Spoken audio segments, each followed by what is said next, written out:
What's this? A letter for me.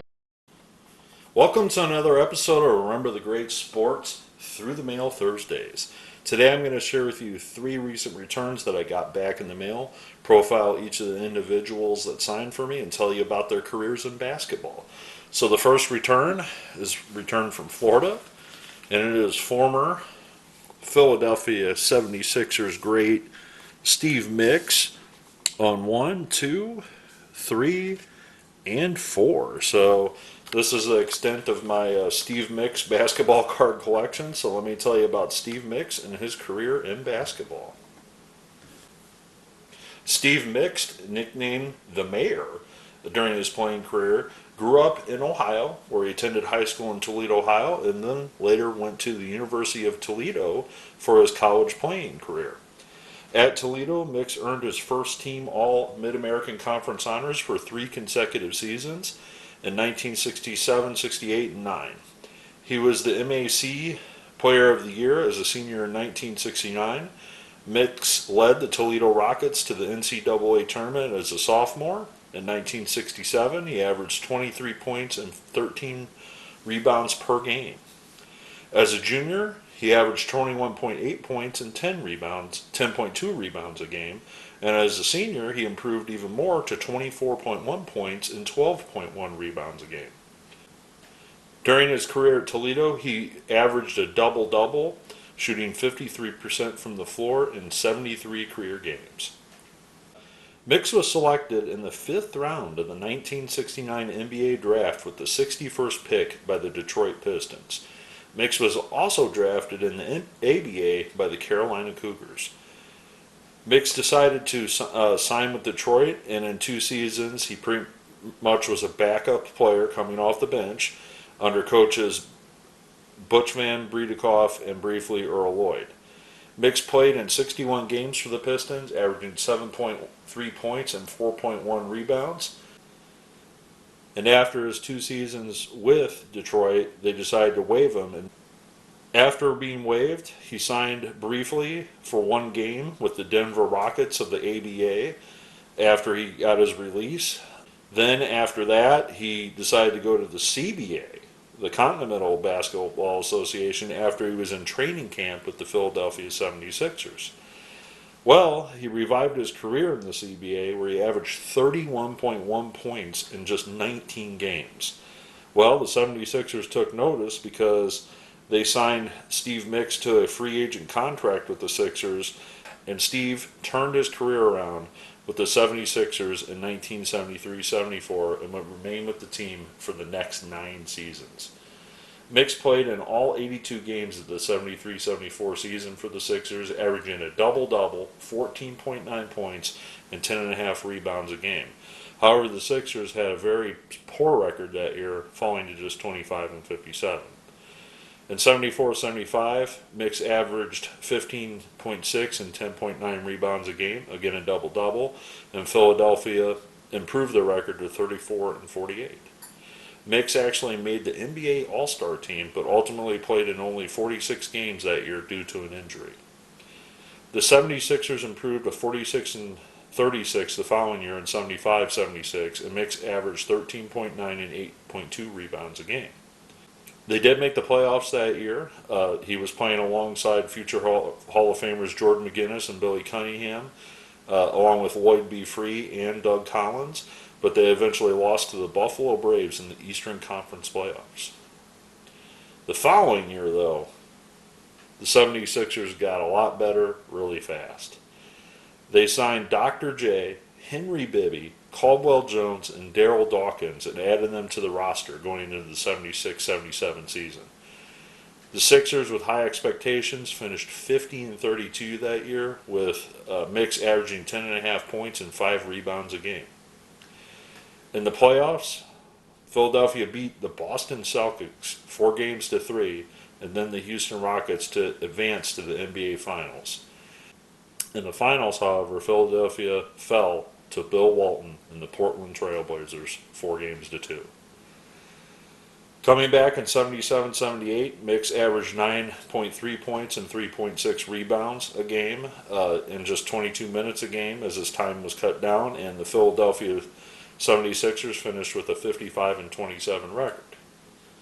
Unfortunately, they found defeat again in the guise of the Washington Bullets in the Eastern Conference Finals. 78-79, Mix averaged 9.3 and 4 rebounds a game, and the Sixers added another future Hall of Famer in Bobby Jones, and the team finished 47-35, however lost to the San Antonio Spurs in the playoffs. The Sixers would again have an excellent record in 79-80, finishing 59-23 with Mix averaging just over 11 points a game. However, they would fall to the Los Angeles Lakers, led by Magic Johnson in the 1980 NBA Finals. Well, at age 33, Mix was still playing, averaged 10.8 points a game. The Sixers added Andrew Toney to the roster. Well, the Celtics were too much for the Sixers and beat them 4-3, and eventually Boston would go on to win the championship that year. In 81-82, they would find themselves again. Mix's time was cut down coming off the bench at this point in his career, and they again lost to the Los Angeles Lakers in the finals that year. In 9 seasons with the Sixers, Mix played 668 games, averaging 11.3 and 5.6 rebounds a game. On September 13th, 1982, Mix signed as a veteran free agent with the Milwaukee Bucks. Mix averaged 6 points and 2 rebounds a game in 57 games, playing under coach Don Nelson.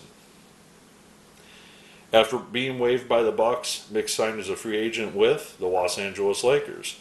In April of 1983, the Lakers would march their way through the Western Conference and find what other team waiting for them, Mix's former team, the 1983 version of the Philadelphia 76ers. Ironically, Mix spent 9 years with the Sixers, and the Sixers this time had the Lakers' number, and this time the 76ers won the 1983 NBA Finals, sweeping the Lakers 4-0. So the irony is, he played his bulk of his career for the Sixers, he leaves, and then they go win the championship against the team that they lost to. Overall, Mix appeared in 788 career games, playing for the Pistons, the Rockets for that one game, the 76ers, the Bucks, and the Lakers. He averaged 10.6 and 5 rebounds a game. Following retirement as a player, Mix was head women's basketball coach actually at his alma mater, University of Toledo. However, after having just a 6-20 season, he left that position. Mix then spent 22 years as a color commentator for the Philadelphia 76ers television broadcast. In 2012, Mix was named the head coach at Trine University, but he left that position as the women's head coach after 2014. Since his position at Trine, Mix moved to Florida, and he helps out at Indian River State College with basketball camps and coaching. In 2007, the University of Toledo retired Mix's number, and as far as I know, he's still living in Florida and enjoying the retired life. So thank you, Mr. Mix, and we'll move on to the next return. All right, so this next one comes back from a coach, actually, from L.A., and this is actually former Lakers coach, among a few other teams, Paul Westhead, on 1, 2, 3, and 4 on the duplicate there. So let me tell you a little bit about Paul Westhead and his time in basketball. So if this name does look familiar to you, in the drama series, I guess you would say, that was on Cinemax or HBO Max or whatever they call it nowadays, Paul Westhead was actually portrayed by actor Jason Segel. So if you recognize that name, you might watch Winning Time on HBO Max and recognized, hey, I know that name, Paul Westhead.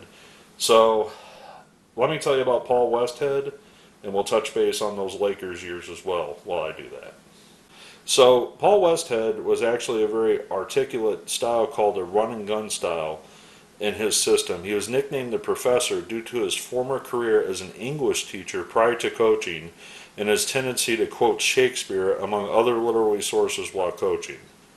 He attended St. Joseph's University from 1958 to 1961. Westhead started his coaching career at Cheltenham High School in suburban Philadelphia. In 1968, he coached the Panthers to a loss in the Pennsylvania State Championship. Westhead then coached at LaSalle University on the men's basketball team starting in 1970 while also teaching as a professor in the English department. Westhead led the Explorers to 1 NIT and 2 NCAA tournament appearances in 9 seasons while at the helm at LaSalle from 1970 to 1979. In 1979, Westhead became an assistant with the Los Angeles Lakers in the NBA. Also that year in 1979, Jack McKinney was let go by the Lakers and he was succeeded by Paul Westhead. This was the beginning of the Showtime era with rookie Magic Johnson and longtime star Kareem Abdul-Jabbar formulating the years as the Showtime Lakers. Things didn't work out, to say the least, to say it nicely, with the Lakers, and Westhead was let go from that position and eventually succeeded by Pat Riley. After leaving the Lakers, Westhead was the head coach of the Chicago Bulls for the 1982-83 season, but lasted only just that one season after the Bulls went 28-54. After that, Westhead returned to the college ranks and took over as the head basketball coach at Loyola Marymount in California, in Los Angeles, California. From 1985 to 1990, Westhead oversaw an impressive run in which Loyola Marymount, despite being a smaller school, not a traditional NCAA basketball power, became a legitimate contender in NCAA hoops. Star players like Hank Gathers and Bo Kimball were his main players on that team. From 1988 to 1990, Westhead's teams went 27-3, 20-10, and 23-5, respectively, in those years. Hank Gathers led the NCAA in scoring and rebounding to 32.7 points a game in 1989, and Kimball followed that up the next year with 35.3 points per game. After the 89-99 season, Westhead decided to left LMU for the NBA's Denver Nuggets, a position he held for just 2 seasons. The tenured Denver was best known for attempting to incorporate the run-and-gun offense that worked for Loyola Marymount to the NBA. However, while the 90-91 Nuggets averaged a league-best 119 points per game in 1990-91, they also surrendered 130 points a game during that same season.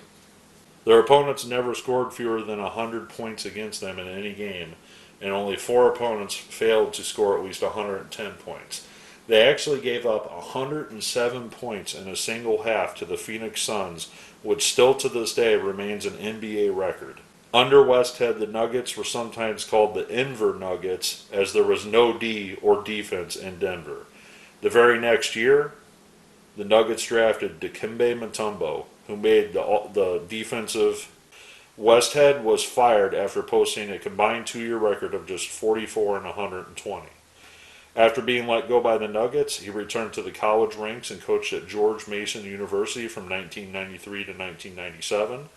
Then he rejoined the NBA ranks as an assistant under P.J. Carlesimo at Golden State. Westhead stayed with Golden State through 1999 and then signed on to be a coach in the new inaugural season with the Los Angeles Stars. That didn't last long, and he actually wound up, that league didn't last long, I should say, and Westhead actually left there to go sign and coach in Japan, in the Japan Basketball League. And then, after coming back from Japan in 2003, resurfaced under head coach Johnny Davis as an assistant with Orlando. Well, he stayed with Orlando through 2005, and then Westhead was hired as the head coach of the WNBA's Phoenix Mercury, a position he held until the 2007 WNBA season concluded. So after 2007, he went back to the NBA, and he agreed to work for the Seattle Supersonics, again with longtime friend P.J. Carlesimo, and then they moved to become the Oklahoma City Thunder. When Carlesimo was let go, so was Paul Westhead. Westhead then moved to the college ranks in 2009 as a women's coach for the University of Oregon. He spent some time with Oregon through 2014, and they announced that they would not be renewing Westhead's contract. So, in total, if you followed all that about Paul Westhead, the guy has coached at the college, the high school level, the college level, the NBA level. He even coached in the Japanese professional basketball league, and also coached in the WNBA. So quite a track record for this individual being a coach.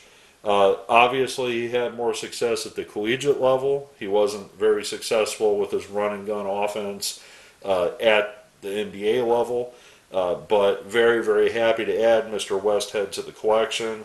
I'm assuming now that he's in his mid-80s, he was taking life pretty easy and enjoying retirement. So we'll move on to the final return. All right, so this final return is postmarked from Phoenix, Arizona, and it is actually a return from former Phoenix Sun / Seattle Supersonic / Houston Rocket, Eddie Johnson on 4 of 4. Unfortunately, he signed the skybox here in an almost dying Sharpie. And the good news is he didn't sign all 4 of the cards in the dying Sharpie, but unfortunately the card that it probably shows up the most in, he signed that card, and looks like he switched Sharpies for me after that card. So very happy to get these back. It's just unfortunately that one's not a really good autograph, kind of almost not there, but I guess if that's better than signing this one in a dead Sharpie, because you definitely wouldn't see it. So let me tell you about Eddie Johnson and his career in basketball. And to point out, there are actually 2 Eddie Johnsons, and this is Eddie A. Johnson. The other Eddie Johnson has had some legal issues, and this Eddie Johnson unfortunately was confused with that Eddie Johnson at one point in his life. So not going to talk too much about that, but let me tell you about Eddie Johnson and his career in basketball. Eddie Johnson grew up in Chicago, Illinois, and later went on to attend the University of Illinois from 1977 to 1981. Standing at 6'7", Eddie played both the small forward and shooting guard positions. And during his career in college, he played for the Fighting Illini during his time in college there. And one of the most famous things that he can remember for during his college career is hitting the game-winning shot against the undefeated Magic Johnson-led Michigan State University team, which helped Illinois move to a 15-0 record at that time and being number 2 ranked in the nation. Johnson would be selected in the 1981 draft in the second round with the 29th overall pick by the Kansas City Kings, now known as the Sacramento Kings. Eddie would make an immediate impact with the Kings his rookie season. He would start 27 of the 74 games he appeared in that year and averaged 9.3 points per game. Well, the following year at small forward, Eddie would start and appear in all 82 games for the Kings that year and averaged 19.8 points per game. Eddie would stay with the Kings and even move with them in 1986-87 to the Sacramento Kings. In his tenure with the Kings, he averaged a great 18.7 points per game, appeared in 483 games for the Kings during his tenure there, and then left to go to the Phoenix Suns in the 87-88 season. Again, Eddie would he'd start 59 of the 73 games that year for the Suns, but the following year in 88-89, he'd be relegated to the 6th man position coming off the bench for the Phoenix Suns. He would eventually win the NBA 6th Man of the Year award in 1989 with the Suns, and then he would play through the 1989-90 season with the Suns and then go to the Seattle Supersonics. When he went to the Supersonics, Eddie started a handful of games for the Sonics his first year there, but again, he was kind of the lights-out guy coming off the bench. He averaged 17.4 and 17.1 points per game his first 2 seasons there. As you can see from this card, this is him coming off the bench, just raking points in and out as the Sonics beat the Jazz in the first round that year in the playoffs.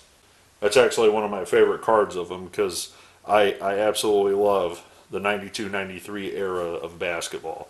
And I also love the Skybox cards. So while with Seattle through the '93 season, he eventually did go to the Charlotte Hornets. Again with the Hornets, he started 27 games, but again primarily came off the bench, appearing in '73.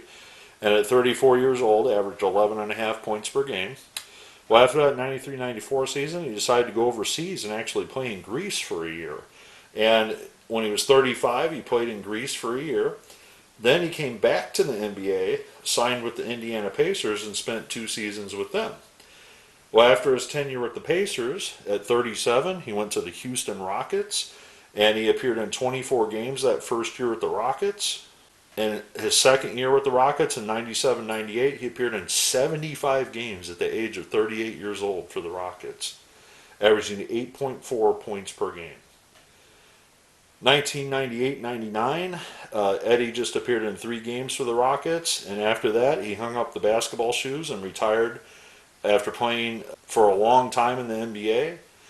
He appeared in 1,199 games, averaging 16 points per game over his long career. He was the 1988-'89 Sixth Man of the Year award winner. Post-playing career, he actually went back to the Phoenix Suns, one of the team that he had a big success with, and he works in their front office in some capacity. I'm not really sure what he does for the Suns, but I sent these cards care of the Phoenix Suns, and Eddie graciously returned them signed to me. Now I want to thank Eddie for signing my cards, because to me he's been a basketball legend. You know, all my life I've always been a big fan of his. You know, like I said, especially during these '92-'93 playoffs, I remember that Seattle Supersonics team. Wow, Gary Payton, Sean Kemp. I mean, it just always felt, it just seemed like the Sonics were all just one person away from having that team to take them to a championship. But I want to thank Mr. Westhead as well for signing my cards. He is, you know, like I said, a legend in the basketball world. I don't want to say a legend in the NBA, because he didn't have a lot of success there, but he had a lot of success at the collegiate level. And somebody to be as diverse as him and coach in all of those different areas is just amazing. I also want to thank Mr. Steve Mix for signing his cards for me as well. Mix is one of those guys that he was pretty down on his luck. The guy had to go play in the CBA for all, you know, after playing in the NBA, and just super worked his butt off to get back to the NBA, and then wound up having a stretch of 9 years that he was one of the best in the NBA, averaging a double-double, you know, for the 9-year stretch that he played for the Sixers. So thank you for taking the time to learn about these guys. I look forward to your comments below, and as always, happy collecting.